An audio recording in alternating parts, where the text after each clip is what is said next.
Hi, I'm doctor Mahi Bharadwaj. ఆస్తి వివాదాలు, కుటుంబ కలహాలు ఏ మేరకు ఏ లెవెల్లో పెరిగినాయో తెలుసా? ఏకంగా మర్డర్ చేసే అంత లెవెల్లో ఎదిగినాయి.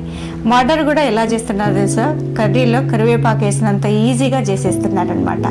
ఇది మామూలుగా ఒక పోలీస్ ఆఫీసర్ని టచ్ చేయగలమా? కానీ ఏకంగా డీజీపీ మర్డర్ అయితే ఇది కర్ణాటకలో మాజీ డీజీపీ ఓం ప్రకాష్ కథ.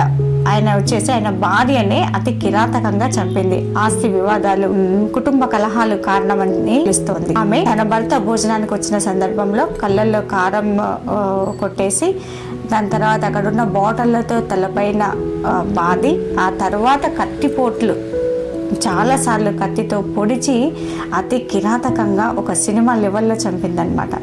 కాబట్టి మీ ఇంట్లో, మీ కుటుంబాలలో ఆస్తి వివాదాలు కానీ, కుటుంబ కలహాలు కానీ చోటివ్వకండి, తావివ్వకండి.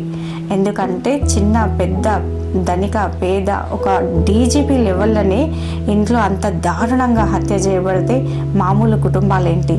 మీ ఇంట్లోనే అలాంటి సంఘటనలు జరగాలని చూడకండి. ఏ కుటుంబంలో జరిగినా కూడా అది మీ కుటుంబానికి ఆపాదించుకొని ఇలాంటి వివాదాలకు దూరంగా ఉండండి. దీంట్లో అతి సున్నితమైన అంశం ఏంటి అంటే, అంత కష్టపడి, అంత కాయ కష్టం చేసి రూపాయి ఆటన కూడబెట్టి సంపాదించిన ఆస్తిని అటు మీరు అనుభవించట్లేదు, మిమ్మల్ని చంపిన తర్వాత వాళ్ళు అనుభవించట్లేదు.